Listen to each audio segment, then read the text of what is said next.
Hoje falaremos um pouquinho sobre o Kemi. O Kemi é formado por dois kanji. O Ken, que vem de ukeru, que é um verbo que significa receber, e mi, que significa corpo. Logo, o Kemi significa o corpo que recebe ou o corpo recebendo. Numa visão histórica, o Kemijutsu não é reconhecido como uma disciplina verdadeira, porque dentro do pensamento de jutsu, de técnicas de guerra, não se tinha a intenção de que o Kemi se protegesse ou que ele conseguisse sair do movimento. O movimento era feito para lesar e ser eficiente dentro daquela forma. Contudo, com o passar dos anos, alguns mestres foram percebendo que as pessoas precisavam praticar, e para isso precisavam saber proteger o seu corpo dentro daquela movimentação. E aí foi compilada uma série de movimentos que visavam que o Kemi conseguisse se proteger e sair de uma movimentação para que ele continuasse podendo praticar. Ao analisarmos diferenças de raciocínio entre o Do e o Jutsu, vemos que o Do, em geral, ele tem um princípio de harmonização entre o Ki e o Tori. Esse seria talvez o princípio principal. Contudo, em técnicas de Jutsu, em escolas mais tradicionais, essa harmonização ocorre secundariamente. Inicialmente, a intenção do Ki é simplesmente se preservar, proteger o seu corpo dentro de uma forma estabelecida. Falaremos um pouquinho disso hoje, porque sabe-se que dentro do Bugei, em geral, bons Uke são bons Tori. Por quê? Porque eles compreendem bem aonde estão as forças, as pressões, os vetores de forças, os ângulos, os desequilíbrios, os vazios, tudo isso no Musubi. Então ele consegue entender bem, sentindo isso enquanto Uke, ele conseguirá aplicar isso melhor quando for Tori. E todas as escolas hoje nós vemos que estão buscando estudar e conhecer um pouquinho mais de Kemi. E usaremos então duas técnicas comuns do Aikijutsu, o Yamotoshi e Yamoroshi, para explicar e apresentar possíveis pontos de pequenos pontos onde o que costuma se confundir e costuma se prender a potenciais lesões. Então, quando o que dentro de Koryu Setegata, ele funciona principalmente como uma marionete no teatro histórico. Ou seja, ele vai simplesmente, ao mesmo tempo que se protege, ele não pode atrapalhar a técnica do Tori e ainda deve estar atento a pontos chaves que revelam a expressividade da técnica do Tori.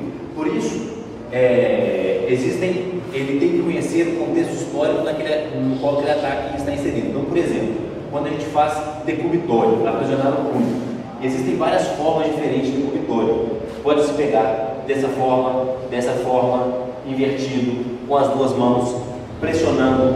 Em exames é muito comum cobrar diferentes formas de pegada para que consiga ver se o Tori realmente consegue se movimentar dentro daquela técnica. A mais comum, por exemplo, é quando você aprisiona e pede para se pressionar contra a coxa. Por quê? Porque aí evitava-se que ele não conseguisse sacar a espada, ou dificultar ao máximo, para que, em geral, outros viessem e iriam atacá-lo quando ele estava aprisionado sem conseguir sacar.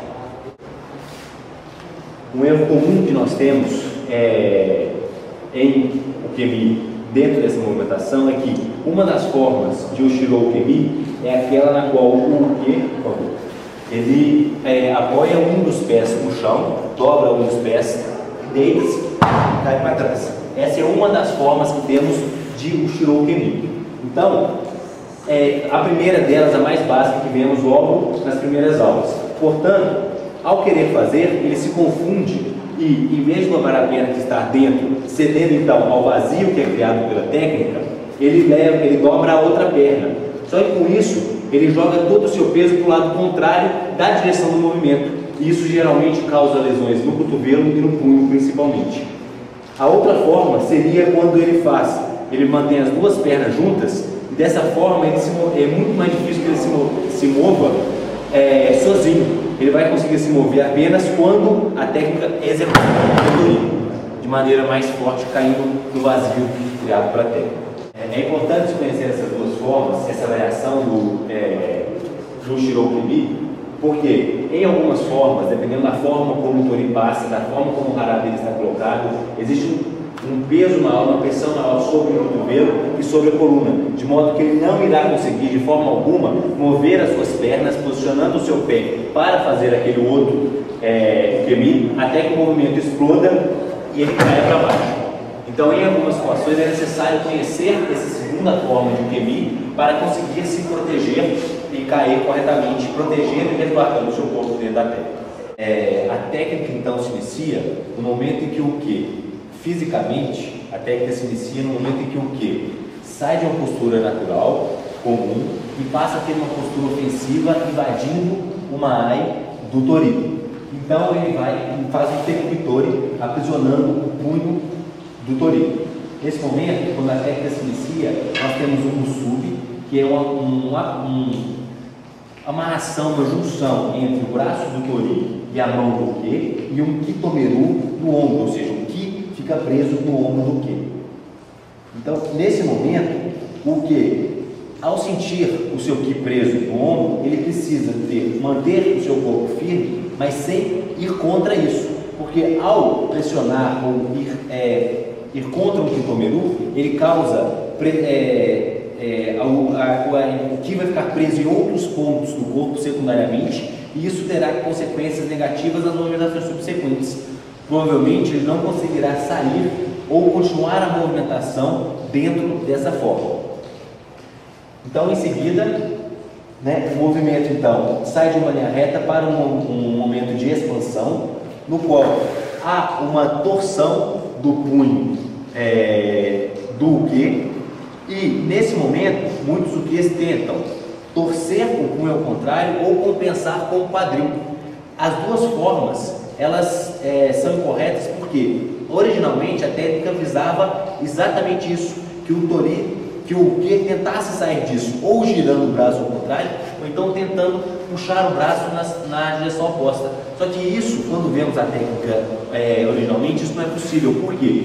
Porque nós temos uma torção, um vetor de torção, utilizando o braço como uma barra e girando o seu eixo, girando pelas suas extremidades. Então, um pequeno giro nessa região irá causar uma grande torção aqui em cima. Então, quanto mais força você fizer ao contrário, mais, teoricamente, mais simples ficará para o tori continuar o movimento nessa direção. Prosseguindo então com a técnica, ao chegar nesse ponto, então, é importante que o tori, que o que deixe o seu quadril solto e o seu braço precisa estar não contraído, não relaxado, mas ele também não pode estar morto, solto, porque isso vai causar geralmente chicotes nos cotovelos pelo aprisionamento do ki. Neste momento, em geral, é feito no cotovelo e no ombro, antes de dar sequência à movimentação. No próximo ponto, ao entrar, o que precisa? Nós temos aqui então uma pressão para cima para que o tori consiga se movimentar, ele eleve e ele foge desse campo de ação. Em geral, portava-se uma espada, uma faca, pelo menos uma faca, e ele consegue então escapar desse campo de atuação. Ao passar por baixo e dar prosseguimento à técnica, nós temos então que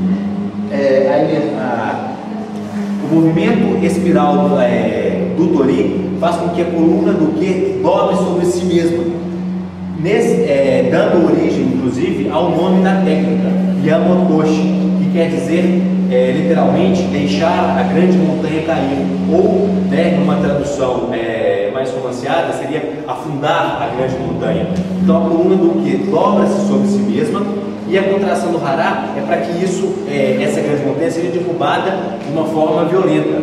Então é importante nesse momento, por favor, é importante nesse momento que o quadril do uke esteja bastante relaxado e a musculatura das costas também, porque será para onde ele será puxado pelo vazio